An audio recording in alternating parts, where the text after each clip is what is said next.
Первые кадры с места аварии. Всюду куски искореженного металла. Обломки разбросаны на десятки метров. Удар был такой силы, что сейчас трудно понять, какой марки были автомобили.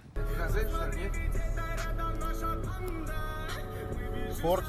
Все произошло утром на трассе Казань-Оренбург. Микроавтобус «Форд» вез пассажиров из столицы в Заинск. В салоне было 10 человек. В какой-то момент прямо перед автобусом на встречную полосу выехала легковушка. 9 августа в 10 часов 15 минут на 71-м километре автодороги Казань-Оренбург водитель автомобиля Honda Civic, грубо нарушив правила дорожного движения, выехал на сторону встречного движения, где совершил столкновение с автобусом «Форд». В результате ДТП водитель автомобиля Honda Civic скончался на месте. Одними из первых, кто оказался на месте трагедии, были сотрудники Росгвардии. Часть людей, находящихся в транспортном средстве, в автобусе, не смогли самостоятельно выбраться. Мы их вывели наружу, вынесли на руках, оказали медицинскую помощь, то есть перевязали раны открытые, остановили кровотечение.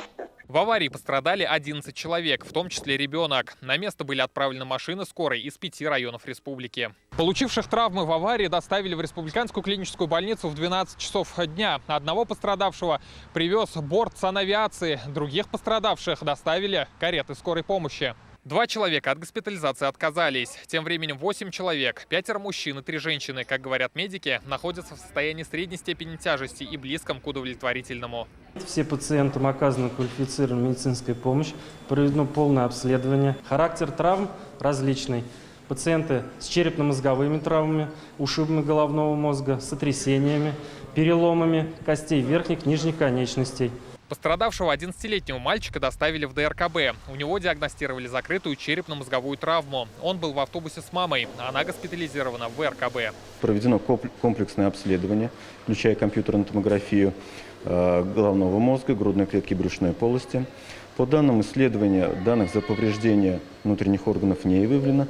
Ребенок в настоящем времени находится в специализированном хирургическом отделении нашей клиники. Состояние его средней степени тяжести. На месте аварии весь день работают представители ГИБДД, прокуратуры и Следственного комитета. Возбуждено уголовное дело по статье «Нарушение правил дорожного движения, повлекшее по неосторожности смерть человека», а также оказание услуг, не отвечающих требованиям безопасности. В настоящий момент проводится комплекс необходимых следственных действий, направленных на установление всех обстоятельств произошедшего.